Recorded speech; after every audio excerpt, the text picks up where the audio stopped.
نواز شریف عدالت کے سامنے سرنڈر کرنا چاہتے ہیں۔ نواز شریف کے وکلا کی اسلام آباد ہائی کورٹ میں حفاظتی ضمانت کی درخواست پر سماعت میں وکیل امجد پرویز کے دلائل۔ چیف جسٹس اسلام آباد ہائی کورٹ جسٹس عامر فاروق نے استفسار کیا کہ پٹیشنر اشتہاری ہے۔ امجد پرویز بولے، جب کوئی عدالت کے سامنے سرنڈر کرنا چاہے تو عدالت اسے موقع فراہم کرتی ہے، ماضی میں بھی ایسا ہوتا رہا ہے۔ سپریم کورٹ اور اعلیٰ عدالتوں کے فیصلے موجود ہیں، وہ پیش کریں گے۔ عدالت نے نیب پروزیکیوٹر سے استفسار کیا کہ کیا آپ کو اس کیس سے متعلق کوئی ہدایات ہیں؟ نیب پروزیکیوٹر نے کہا کہ اگر کوئی واپس آنا چاہتا ہے تو ہمیں اس پر کوئی اعتراض نہیں۔ جسٹس میاں گل حسن اورنگزیب نے نیب پروزیکیوٹر کے بیان پر کہا کہ آج آپ کو حفاظتی ضمانت دینے پر اعتراض نہیں، کل کہیں گے فیصلہ ہی کل عدم قرار دے دیں۔ ریمارکس دیے کہ آپ چیئرمین نیب سے پوچھ لیں تو آج ہی اپیل کا فیصلہ کر دیتے ہیں۔ عدالت سے نواز شریف کی حفاظتی ضمانت کی درخواست پر نیب کو نوٹس جاری، نیب پروزیکیوٹر کو کل دلائل دینے کی ہدایت۔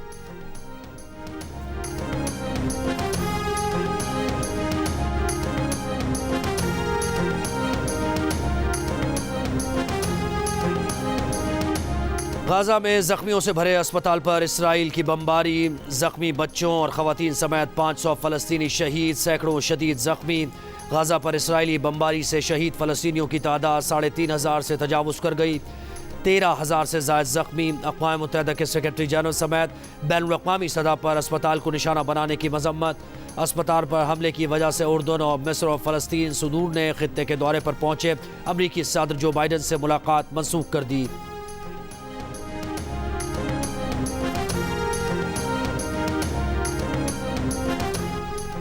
جدہ میں اسلامی تعاون تنظیم کے وزرائے خارجہ کا اجلاس، نگراں وزیر خارجہ جلیل عباس جیلانی نے پاکستان کی نمائندگی کی۔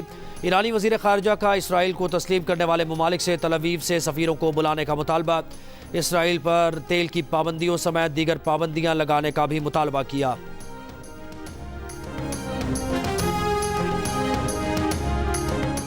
چین کی جانب سے غزہ کے اسپتال پر حملے کی سخت مذمت، ترجمان چینی وزارت خارجہ نے اپنے بیان میں کہا کہ اسپتال پر حملے کا صدمہ ہے، چین غزہ میں فوری طور پر جنگ کے خاتمے کا مطالبہ کرتا ہے۔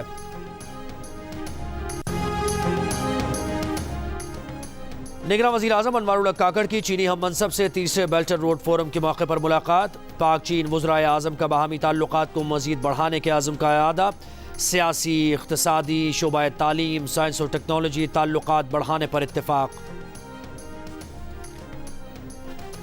انتخابات کا آزادانہ، منصفانہ اور غیر جانبدارانہ انعقاد ہی بہتر جمہوریت کا ضامن ثابت ہوگا، چیف الیکشن کمشنر سکندر سلطان راجہ کی انتخابات کے غیر جانبدارانہ اور پرامن انعقاد کے لیے تمام تر وسائل بروئے کار لانے کی ہدایت۔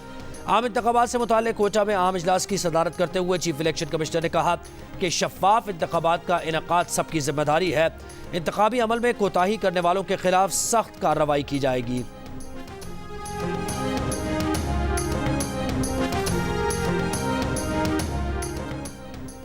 نگراں وزیر اطلاعات مرتضیٰ سولنگی سے مسلم لیگ نون کے رہنما مصدق ملک اور پیپلز پارٹی کے رہنما سید اخوندزادہ چٹان کی الگ الگ ملاقات، آئندہ عام انتخابات سمیت باہمی دلچسپی کے امور پر تبادلہ خیال۔ مرتضیٰ سولنگی نے کہا کہ نگراں حکومت کا مینڈیٹ انتخابات کے لیے سازگار ماحول فراہم کرنا اور انتخابی عمل کی نگرانی کرنا ہے، پرامن انتقال اقتدار اولین ترجیح ہے۔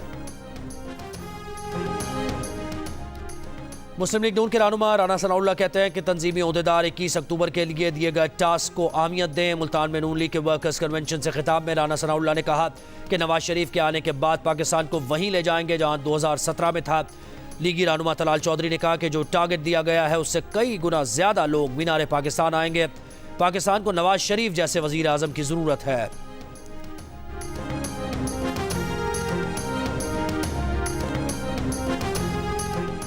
سانحہ کارساز کے شہداء کو خراج عقیدت پیش کرنے کے لیے بلاول ہاؤس کراچی کے سامنے پیپلز پارٹی کا جلسہ، کارکنوں کی آمد کا سلسلہ جاری۔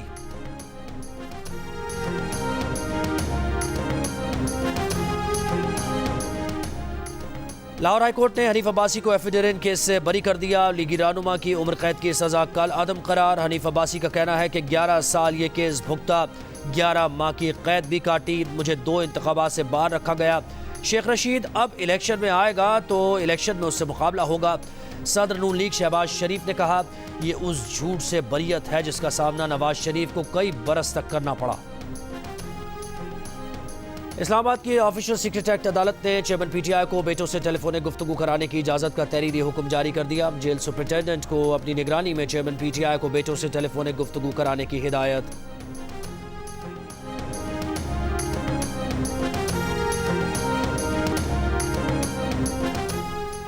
غازہ کے اسپتال پر حملے کی کوریج پر فاطمہ بھٹو کی امریکی نشریاتی ادارے پر کڑی تنقید۔ کہا سی این این کو اچھی طرح پتا ہے کہ اسپتال کسی راکٹ کے دھماکے سے تباہ نہیں ہوا، کیونکہ حماس کے پاس ایسا کوئی راکٹ نہیں جو 500 لوگوں کی جان لے سکتا ہو۔ اسرائیل نے ایک جنگی جرم کیا ہے جسے سی این این چھپانے کی کوشش کر رہا ہے۔